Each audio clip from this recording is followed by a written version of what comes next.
Praise the lord.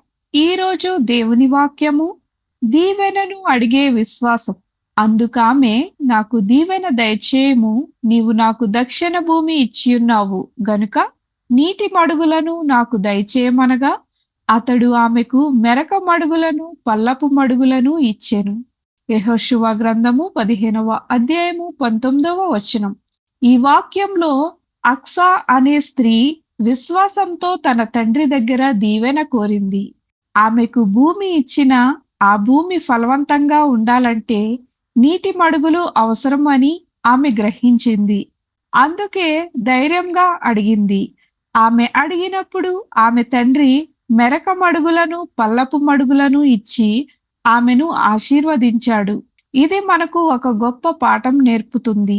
దేవుడు మనకు ఆశీర్వాదాలు ఇవ్వడానికి సిద్ధంగా ఉన్నాడు. కానీ మనం విశ్వాసంతో ఆయనను అడగాలి. దేవుడు మన అవసరాలను తెలుసుకుని మన జీవితాన్ని సంపూర్ణంగా ఆశీర్వదించగలడు.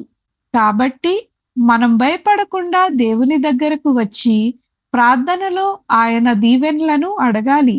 ఆయన మనకు అవసరమైన దాన్ని సమృద్ధిగా ఇస్తాడు. విశ్వాసంతో అడిగిన వారికి ఆయన దీవెనలు ఇస్తాడు.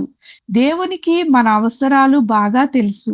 ప్రార్థనలో దేవుని ఆశీర్వాదాలను కోరదాం. ప్రార్థన.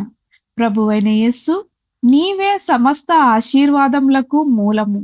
మా జీవితాలను నీ కృపతో నింపి సమృద్ధిగా ఆశీర్వదించుమని యేసునామంలో ప్రార్థించుచున్నాము. ఆమేన్.